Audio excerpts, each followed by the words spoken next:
Welcome everybody, I'm Dom, Global Head of Marketing for Gtechniq. I'm here with Rob Earle, Global MD at Gtechniq. Rob, 2020, what a year it's been. You can say that again. I think from a Gtechniq's point of view, I mean, as you know, we've had a good year.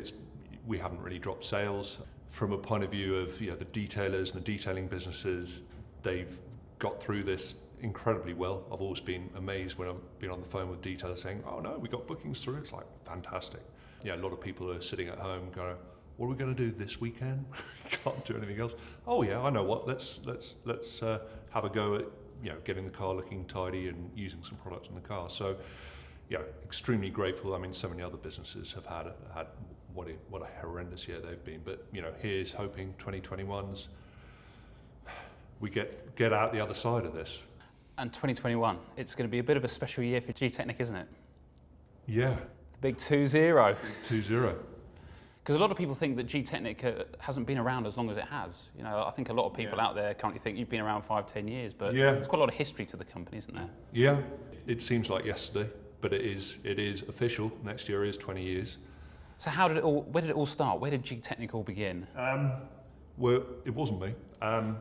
So the person who started it is a guy called Drew Gill, and he and I knew each other from, actually we were both Lotus enthusiasts. We go and do track days and so forth together. Yeah, we were both kind of into keeping cars looking sharp. And I remember, actually it was probably back in '96, right at the start of e-commerce. I remember buying, I think it was 1 grand Blitz wax, Carnauba wax from the States. We were always kind of looking for the best products.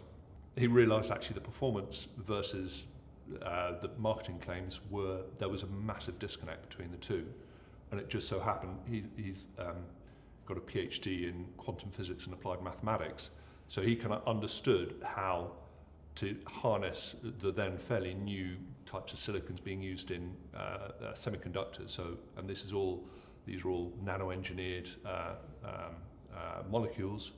So he understood the physics behind that, and that was where he kind of understood how to make better product, and that was really the start of it. The first products, they came out in 2001.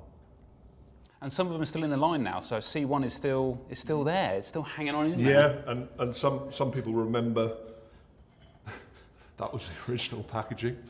Very good. Changed a little since then. Yeah, C1, it's slightly revised. The original version was much faster curing. So we then adjusted that to slow the flash off time. So, but yeah, essentially that is the same product. That was there at the start. I think when I started with Gtechniq, which was 2004, we had C1, C3, and P1. So P1 is still around. C3 was a kind of a spray-on Carnauba wax. Good product, but Gtechniq was much better known for ceramic coatings. So we kind of focused more on that, and we dropped that. But yeah, there was 3 products at the start when I started in 2004. So Rob, you picked up the idea and the products from Drew, and how did it become a reality? The fortune that we had at the time was the internet was starting in our name check detailing world. That was really kind of instrumental in starting it. Suddenly there was a place for people who were enthusiastic about car care products, looking after their cars. There was this fantastic forum for it.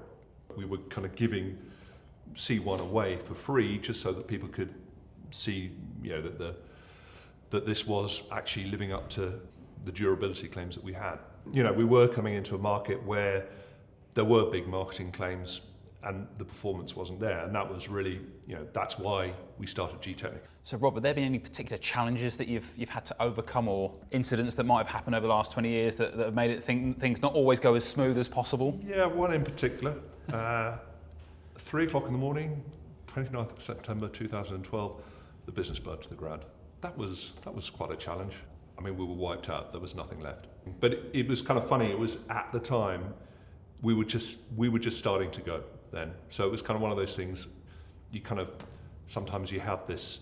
You know things immediately on the spot, and on the spot I knew this was not going to finish us, despite not having probably the best insurance that we had. In fact, in a funny way, that was probably instrumental in us coming back, because I knew the only way we'd get out of this was to get back on our feet as soon as possible. And I was very fortunate. We had a friend of mine, he had a grain barn that he wasn't using, so we moved into a grain barn and we started up again. And in fact, we were delivering, we had, I think, 80% of the product line being shipped again within 2 months.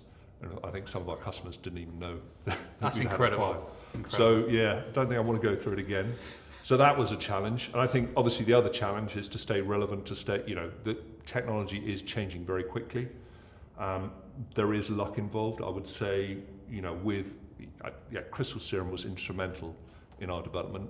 And that was a formula that we looked at it and we looked at it and went, that doesn't look right. There's nothing about this that looks kind of, it wasn't a progression. It was a very much a different branch. And it got to the point where we just happened to be running some lab tests. I thought, oh, go on, we'll just put this on. We got a spare panel, and it was literally, go on, let's stick it on. And we stuck it on, and holy moly, it was just outperformed everything. So I think, the challenge is always to keep abreast of what's out there. It is a fast-moving area. The tech is updating all the time. There's a lot of silicon technology being used in semiconductor industry. There's a lot of novel formulas that are coming out, and it's just, we got to ensure that we keep abreast of that. So I guess the point is, in terms of the research and development, you're not ever going to release something on the market unless you know head and shoulders it performs better as good as. Yeah, we made that mistake once, and that bit me. Exo V2, it was a good product. The hydrophobic performance was fantastic, but what we hadn't realised was that when you let water spots on the surface, in the same way that bird droppings kind of etch into the surface, and a lot of that's to do with the mechanical action, because you've got essentially, if let's say that's your bird dropping on the surface of the bonnet, it's particularly on darker surfaces. If it then gets really sunny, the temperature differential between the bit that's under the bird poop and the one that's side can be as much as 30-40 degrees. So the paint will swell around it, whereas underneath the bird dropping it doesn't swell so much. And that's a lot of that, if you do many cycles of that, that's what etches down into the paint. That's one of the contributing factors. We had a similar issue with Exo V2s, where if you had a water droplet, and if you had if it's hard water, you got calcium, magnesium in there, and that was enough to have that bird dropping issue kind of happen on the surface of Exo. So what would happen, this was on Exo V2, was that you would then, even when you cleaned them, you could still see, if you put a wet cloth over the surface, you could see tiny little pop marks all over the surface, because the surface was incredibly soft. It was a hybrid. You had a soft top layer, then a harder bottom layer, and that was something that we didn't pick up during testing. And so, again, we're now putting a lot more emphasis on field testing in order to avoid those kind of issues. And detailers, I guess, keep us honest in terms of product they performance. Do, and I'll name check Kelly at KDS. He genuinely, he would absolutely kick my ass if something wasn't quite right. So, the focus has been and will always remain, we need to ensure the detailers that their businesses are doing well. If their bottom line is not improved by an association with Gtechniq, we're not going to be here for long. So that is something that's going to be always instrumental to the Gtechniq story. There's three kind of pillars to when I look at products. Performance, price is obviously an important thing. Ease of application, that is something that we really pay a lot of attention to, because it's no good having a product, from my point of view, yes, maybe it performs well, but if it takes, instead of an hour to apply, if it's taking 4 or 5 hours, these guys are running businesses. It's got to fit that window, and it's got to be an economically viable product. So again, the investment in the business continues. Yes. You've made quite a sizable investment in the new automation piece, Yes. Our filling machine, Yeah. Which is quite a thing of beauty, quite mesmerising. Yeah. You could have been a Porsche, but it's a filling machine. No, and that's also kind of something instrumental. I think it's very important that all our wholesale customers, we put a great deal of time and effort in making sure that our lead times are relatively short. I think this year it was tough going through through lockdown. You had a lot of people that couldn't come to work, but we never got more than about, I think the worst we got was 10 days lead time on wholesale orders, and we brought that back down to 5 days. And that's where that kind of, in terms of ease of doing business with Gtechniq, that's something that we place a lot of importance on. I think it is very important. And ease of business, I mean, we've just launched a new website, so yes. Business is starting to transform. Chapeau, Dom, that's done a fantastic job with that. Yeah, I mean that was probably overdue. I think the old website was probably about five or 6 years. And I guess something we can't really show people, but something we can still talk about is the extension. The business is getting bigger physically. Yeah, physically is getting bigger. I mean, good problems to have. We keep kind of running out of space. So yeah, we're increasing floor space by a third, bringing in much higher speed production equipment, which some of that's already in place. But then I think one of the big investments will be in product research and bringing a lot more of that in-house. That is something that I've felt that we could improve on. What's the future for Gtechniq? Where do you see Gtechniq in the next 20 years? Global domination. I don't know. Your crystal ball out. Yeah, I kind of feel this is the whole thing about kind of as things grow is like keeping the energy going and keeping the progression moving forward.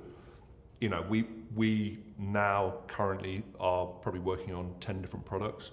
As people will know, we launched marine in a big way, although we have been doing marine since pretty much 2003, predominantly in the super yacht market. But then it's now, I've kind of wanted to expand that out to a much more kind of mainstream product offering, with the idea that when people buy boats, that they then have an option then to protect the boats. We've been working on a new guarantee with that, etc. And more that I probably can't really talk about at the moment. But it's certainly the energy of producing new products, of testing new products. That's we've not slowed down on that at all. And in fact, we're already starting to do a lot more stuff in-house, and that is a process that we will be investing in next year in a big way. Exciting times ahead. Yeah, there's too much fun to be had. Too many things to do. So, roll on the next 20 years. Yeah, roll on the next 20 years. Yeah, absolutely. Yeah, it's going to be fun.